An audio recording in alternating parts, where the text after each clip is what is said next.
നേതാക്കളാണ് എല്ലാമെന്ന് കരുതരുത്, ജനങ്ങളാണ് വലുതെന്ന് എം.വി. ഗോവിന്ദൻ മാസ്റ്റർ. CPIM കൊല്ലം ജില്ലാ സമ്മേളനത്തിന്റെ പൊതുസമ്മേളനം ഉദ്ഘാടനം ചെയ്യുകയായിരുന്നു അദ്ദേഹം. തനിക്കെതിരെ കള്ളവാർത്ത നൽകിയ മാധ്യമങ്ങളെയും ഗോവിന്ദൻ മാസ്റ്റർ രൂക്ഷ ഭാഷയിൽ വിമർശിച്ചു. ഒരുപാട് ജീർണത അനുഭവിച്ച കരകയറിയതാണ് CPIM. തെറ്റുതിരുത്തൽ പ്രക്രിയ ഇനിയും തുടരും. അതിനെ കമ്മ്യൂണിസ്റ്റ് വിരുദ്ധതയായി മാധ്യമങ്ങൾ പ്രചരിപ്പിക്കുന്നു. കരുനാഗപ്പള്ളിയിൽ നടപടിയുടെ ഭാഗമായി ജില്ലാ കമ്മിറ്റിയിൽ അവിടുന്ന് ഒരാളെയും ഉൾപ്പെടുത്തിയില്ല. നേതാക്കളാണ് എല്ലാം എന്ന് കരുതണ്ട, ജനങ്ങളാണ് വലുതെന്നും ഗോവിന്ദൻ മാസ്റ്റർ ഓർമ്മിപ്പിച്ചു. വിമർശനവും സ്വയം വിമർശനവും പാർട്ടിക്ക് ജീവവായു. ദേശീയ സെക്രട്ടറി ആയാലും മുഖ്യമന്ത്രി ആയാലും പ്രതിനിധികൾക്ക് വിമർശിക്കാമെന്നും അദ്ദേഹം പറഞ്ഞു. നേതാവാണ് എല്ലാറ്റിൻ്റെയും അവസാന വാക്ക് ധരിക്കേണ്ട ജനങ്ങളാണ്. ജനങ്ങളുടെ പാർട്ടിയായി ഈ പാർട്ടി. ജനങ്ങളുടെ താല്പര്യമാണ് ഈ പാർട്ടി ഉയർത്തിപ്പിടിക്കുക.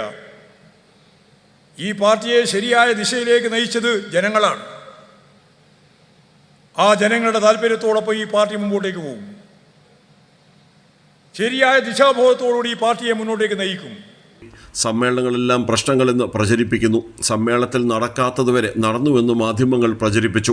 5 മണിക്കൂർ നീണ്ട പൊതുചർച്ച കൊല്ലം ജില്ലാ സമ്മേളനത്തിൽ നടന്നു. ആദ്യ ദിനം സംസാരിക്കാത്ത താൻ അതേ ദിവസം ജില്ലാ കമ്മിറ്റിയെ വിമർശിച്ചെന്നും പറഞ്ഞുണ്ടാക്കി. ഇതാണ് ഇക്കാലത്തെ മാധ്യമ സാമ്പിളെന്നും എം.വി. ഗോവിന്ദൻ മാസ്റ്റർ ചൂണ്ടിക്കാട്ടി. കരുനാഗപ്പള്ളി ഏരിയ കമ്മിറ്റിയിലുണ്ടായ പ്രശ്നം ഉൾപ്പെടെയുള്ള കാര്യങ്ങളിൽ നേതൃത്വത്തിനെതിരായി അതിശക്തിയായ വിമർശനം ഉന്നയിച്ചു. സംസ്ഥാന സെക്രട്ടറി എം.വി. ഗോവിന്ദൻ വാർത്ത പത്രത്തിൽ, പിന്നീട് അതുപോലെ തന്നെ ചാനലിൽ. ഇതാണ് സാമ്പിള്. തെരുവിലാണെന്നും എം.വി. ഗോവിന്ദൻ മാസ്റ്റർ പറഞ്ഞു. CPIM കൊല്ലം ജില്ലാ സെക്രട്ടറി സുദേവൻ അധ്യക്ഷനായിരുന്നു. CPIM കേന്ദ്ര കമ്മിറ്റി അംഗം KN ബാലഗോപാൽ, സംസ്ഥാന കമ്മിറ്റി അംഗങ്ങളായ Susan Kodi, MS Shariar, Kottiyam area secretary Fathahuddin തുടങ്ങിയവർ പങ്കെടുത്തു. രാജ്കുമാർ, കൈരളി ന്യൂസ്, കൊല്ലം.